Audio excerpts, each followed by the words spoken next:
Arguably one of the most popular traits in a video game would be making your own traits in your own characters. Looking at character creations, you have to look at the genre that I think made it the most popular, which are wrestling games with some good old-fashioned CAWs. Create a wrestler. The best one though was WWF No Mercy for the Nintendo 64, because they knew, alright, there's all these characters we can't have in the game, but we're gonna let you still make them in this section. So like you make like all the classic wrestlers. I remember I made a bunch of WCW wrestlers, and like all their moves were in there, appearances were in there. You had like the Sting mask you can still have. So like any wrestler that you wanted to have, you can create with their own moves, and even taunts. They were just all in the game for you to create. You can jump online and look at other people's templates. And All-Stars was better. Oh, so Inky likes to argue. I made Kratos in All-Stars. Can you do that in your game? All wrestling games have a great creator wrestler, but I'm gonna go with No Mercy for being one of the best ones. I think one with a great character creator was Saints Row the Third. We played that one for a little bit where we were the Joker guy with the dildo bat. Yeah, that was just awesome. And he made zombie sounds. And he was just very wild and his hair was all messed up. But it had a lot of cool things you could do with it. By the way, so Hinky created that character, so good work to him. It was definitely the Joker if the Joker had a thing for dildo bats. Anyway, the things you could do with it were cool.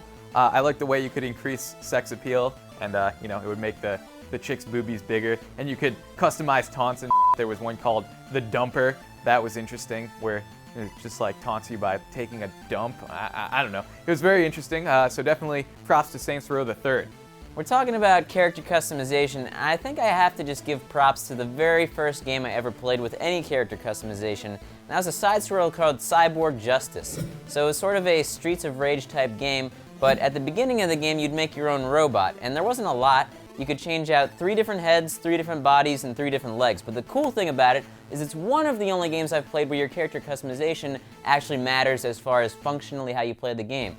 So each different body had a different weapon, each different leg, like one had like a super jump, another one had like a crazy sprint thing on it, like because you had like tank legs.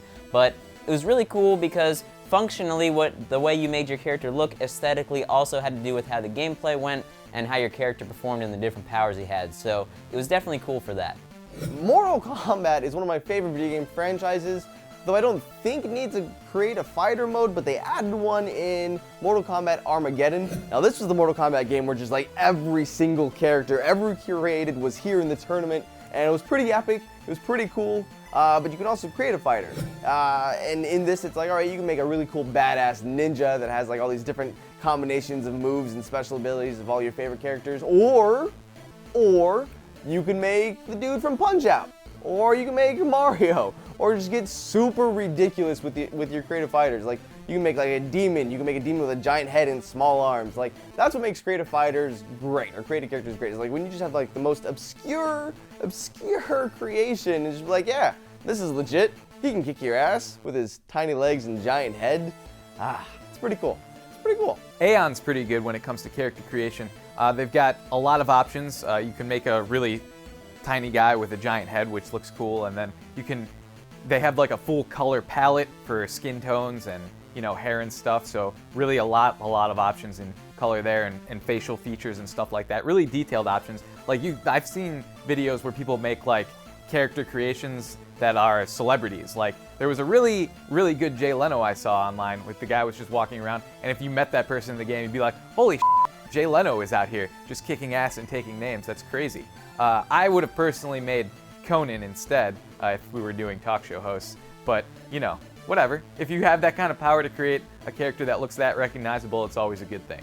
I think also I got to give a shout out to Fight Night, the Fight Night franchise. The last one I remember playing is Fight Night Champion. I believe that's the latest game in the series, and the character customization in that game has always been awesome. You can literally morph you can make your guy fat, skinny, like any level of weight, and then you can morph every single aspect of their face, from their eyebrow height to the spacing of their eyes, and like just really shape pretty much every aspect. So really, it's sort of limitless as far as, I mean, making someone that looks like a person. If you're trying to make like a crazy monster, you don't want to play. Although I've made some guys that look pretty monstrous, sort of inbred hillbilly type guys. But anyway, the fact that you can just morph every aspect of the face means that you could really make anyone, so any person that exists in life, or yourself. And that's the other thing that they did that was really cool, is they had this thing where you could import your own face onto the fighter using this face capture technology they had on the website.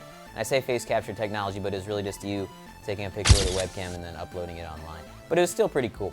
And rather than get in shape myself, I'd rather import myself into a boxing game. So I guess that's why I'm single.